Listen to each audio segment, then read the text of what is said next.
ಇವತ್ತು ನಾನು ಪಾಯಸ ಮಾಡ್ತಾಯಿದ್ದೀನಿ. ಸಬ್ಬಕ್ಕಿ ಮತ್ತು ಶಾವಿಗೆ ಎರಡು ಮಿಕ್ಸ್ ಮಾಡಿ ಪಾಯಸ ಮಾಡ್ತಾಯಿದ್ದೀನಿ. ಅದಕ್ಕೆ ಬೇಕಾಗುವ ಪದಾರ್ಥ ಅರ್ಧ ಲೀಟ್ರ್ ಹಾಲಿಗೆ ಸ್ವಲ್ಪ ಕೇಸರಿ ಹಾಕಿಟ್ಕೊಂಡಿದ್ದೀನಿ, ಅರ್ಧ ಕಪ್ಪು ಶಾವಿಗೆ, ಅರ್ಧ ಕಪ್ಪು ಸಬ್ಬಕ್ಕಿ, 1 ಕಪ್ಪು ಸಕ್ಕರೆ, 4 ಏಲಕ್ಕಿ, ದ್ರಾಕ್ಷಿ ಗೋಡಂಬಿ. ಈಗ ಮಾಡುವ ವಿಧಾನ ತೋರಿಸ್ತೀನಿ. ಇವಾಗ ಪಾಯಸ ಮಾಡೋಕ್ಕೆ ಸಬ್ಬಕ್ಕಿನ ಒಂದು 2-3 ಸತಿ ತೊಳಿಬೇಕು. ಯಾಕೆ ಅಂದರೆ ಇದರಲ್ಲಿ ಜಿಗುಟ್ಟಿರುತ್ತೆ, ಅದಕ್ಕೆ ಗಂಜಿ ಥರ ಒಂಥರ ಬಂಕ ಇರುತ್ತಲ್ಲ ಅದೆಲ್ಲ ಹೋಗಬೇಕು. 1-2 ಸತಿ ತೊಳ್ಕೊಂಬರ್ತೀನಿ ಇದನ್ನು. ಈಗ ಸಬ್ಬಕ್ಕಿ ತೊಳ್ಕೊಂಬಂದಿದ್ದೀನಿ. ಈಗ ಬೇಯಕ್ಕೆ ಹಾಕ್ತೀನಿ. ಇದು ಸ್ವಲ್ಪ ಒಂದು 5 ನಿಮಿಷ ಬೇಯಿಸ್ಕೊಂಡು ಮತ್ತೆ ಆ ನೀರು ಚೆಲ್ಲಬೇಕು. ಸ್ವಲ್ಪ ಗಂಜಿ ಥರ ಬಂದ್ಬಿಡುತ್ತೆ, ಬಂಕ ಥರ. ಆವಾಗ ಪಾಯಸ ಎಲ್ಲ ಹಂಗೆ ಇರುತ್ತೆ, ಅದಕ್ಕೆ ಅದೆಲ್ಲ ಹೋಗಿಸ್ಬೇಕು. ಈ ಥರ ಸ್ವಲ್ಪ ಕುದಿಸ್ಬಿಟ್ಟು ಚೆಲ್ಬಿಡ್ಬೇಕು.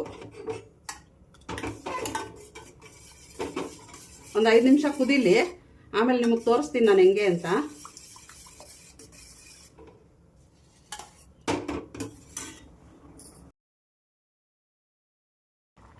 ಈಗ 5 ನಿಮಿಷ ಆಗಿದೆ ನೋಡಿ, ಎಲ್ಲ ಹೆಂಗೆ ಬಂದಿದೆ. ಇದೆಲ್ಲ ಆಚೆ ಹಾಕ್ಬಿಡ್ಬೇಕು ನಾವು ಸೋಸಿಬಿಟ್ಟು ನೀರೆಲ್ಲ. ಈಗ ಸೋಸ್ಕೊಂಡು ಬರ್ತೀನಿ. ಈಗ ತೊಳೆದ್ಬಿಟ್ಟು ಚೆನ್ನಾಗಿ ಅದರಲ್ಲಿರೋ ಗಂಜಿ ಥರ ಇರುತ್ತಲ್ಲ ಅದೆಲ್ಲ ಹೋಗಿಸ್ಕೊಂಡು ಬಂದಿದ್ದೀನಿ. ಇವಾಗ ಇದರಲ್ಲಿ 1 ಗ್ಲಾಸ್ ನೀರು ಹಾಕಿದ್ದೀನಿ ಕುಕ್ಕರ್ಗೆ. ಇವಾಗ ಬಿಸಿನೀರಲ್ಲಿ ಇದು ಮತ್ತೆ ಹಾಕ್ತೀನಿ. ಹಾಕ್ಬಿಟ್ಟು ಬೇಯಬೇಕು. ಇದೊಂದು 5 ನಿಮಿಷ ಬೇಯಲಿ. ಈಗ 5 ನಿಮಿಷ ಆಗಿದೆ ನೋಡಿ, ಚೆನ್ನಾಗಿ ಯಾವ ಥರ ಎಷ್ಟು ಚೆನ್ನಾಗಿದೆ, ಮಣಿ ಥರ ಆಗಿದೆ.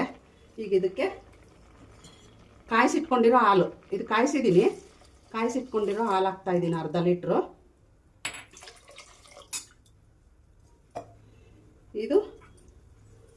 ಇದು ಚೆನ್ನಾಗಿ ಕುದಿಯೋಕ್ಕೆ ಸ್ಟಾರ್ಟ್ ಆಗುತ್ತಲ್ಲ ಆವಾಗ ಶಾವಿಗೆ ಹಾಕಬೇಕು.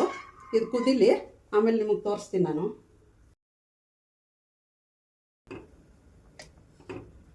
ಈಗ 5 ನಿಮಿಷ ಆಗಿದೆ, ಚೆನ್ನಾಗಿ ಬೇಯ್ತಾ ಐತೆ. ಈಗ 1 ಕಪ್ಪು ಸಕ್ಕರೆ ಹಾಕ್ತೀನಿ. ಕೇಸರಿ ನೆನೆಸಿಟ್ಕೊಂಡಿದ್ದೆ ಹಾಲಲ್ಲಿ, ಅದು ಸ್ವಲ್ಪ ಹಾಕಿದ್ದೀನಿ. ಈಗ ಹುರಿದಿಟ್ಕೊಂಡಿರೋ ಶಾವಿಗೆ ಅರ್ಧ ಕಪ್ಪು. ಇವಾಗ ಇದೆಲ್ಲ ಚೆನ್ನಾಗಿ ಬೇಯಕ್ಕೆ ಬಿಡೋಣ. ಒಂದು 10 ನಿಮಿಷ ಆಗುತ್ತೆ ಇದು ಚೆನ್ನಾಗಿ ಬೇಯಕ್ಕೆ ಬಿಡೋಣ.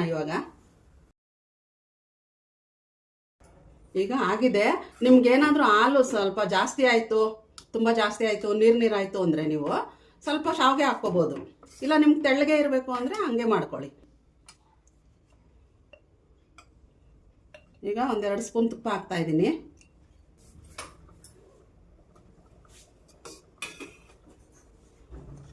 ಈಗ ಗೋಡಂಬಿ ಹಾಕ್ತಾಯಿದ್ದೀನಿ.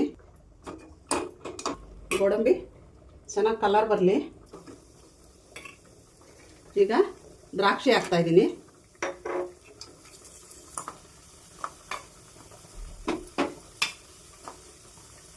ಈಗ ಆಗಿದೆ. ಇದು ಪಾಯಸದಲ್ಲಿ ಹಾಕ್ತೀನಿ. ಆಮೇಲೆ 4 ಏಲಕ್ಕಿ ಕುಟ್ಟಿಟ್ಕೊಂಡಿದ್ದೀನಿ, ಹಾಕಿದ್ದೀನಿ. ಇಷ್ಟೇ ಪಾಯಸ ಮುಗೀತು.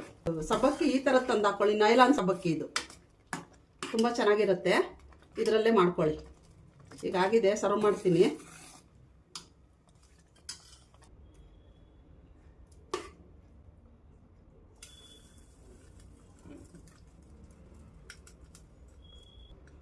ಇದು ತುಂಬ ಚೆನ್ನಾಗಿರುತ್ತೆ. ಇದರಲ್ಲಿ ಮಾಡಿಕೊಂಡು ಟ್ರೈ ಮಾಡಿ ನೋಡಿ. ಲೈಕ್ ಮಾಡಿ, ಶೇರ್ ಮಾಡಿ, ಸಬ್ಸ್ಕ್ರೈಬ್ ಮಾಡಿ.